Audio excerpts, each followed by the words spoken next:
Hi, my name is Douglas Holmes. I'm the Consumer Participation Officer at St Vincent's Hospital in Sydney, and I'd like to talk to you over the next 2 or 3 minutes about a project that we're working on through the Inner City Mental Health Recovery Working Group called Have You Used the Kit?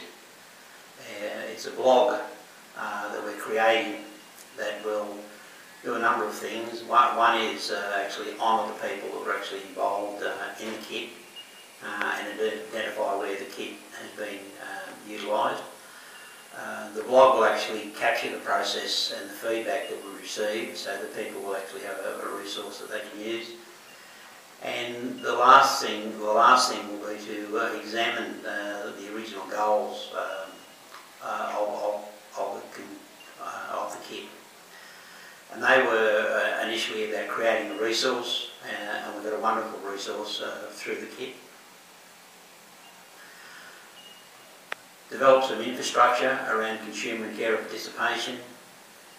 Also develop a leadership strategy, and lastly was disseminate an information strategy.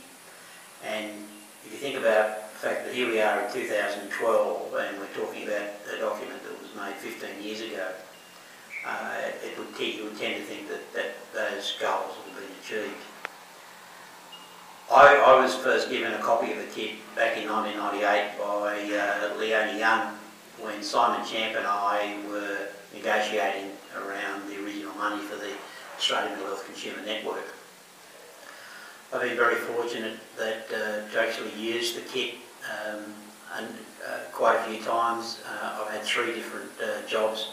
One of them I was actually down in Greater Murray as Consumer Participation Officer, and used it there extensively to set up a network across the Greater Murray. I then became the Executive Officer with the New South Wales Consumer Advisory Group, and I used it a number of times. One of them was to when we were developing the MH Coach project, and that in itself is another whole success story that's actually come out of consumer and carer participation. Lastly, I've been here nearly 6 years at St Vincent's, and I find that the kit is still as relevant today as it was back when I first got it.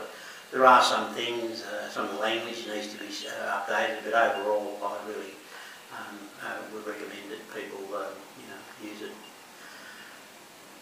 Lastly, with honouring the people, I'd just like to mention a couple of people that I work with that have actually passed on. One of them I was lucky enough was a lady called Yvonne Shipp. She was the chair of the New South Wales Consumer Advisory Group when I was there in '97. And David Guthrie, I actually got to work with David down in Geelong when we were actually developing some stuff around the outcome measures. I look forward to hearing from people, and we'll be disseminating this information through our e-lists, word of mouth, and anyone that will be prepared to listen. Thank you, and we'll be in touch.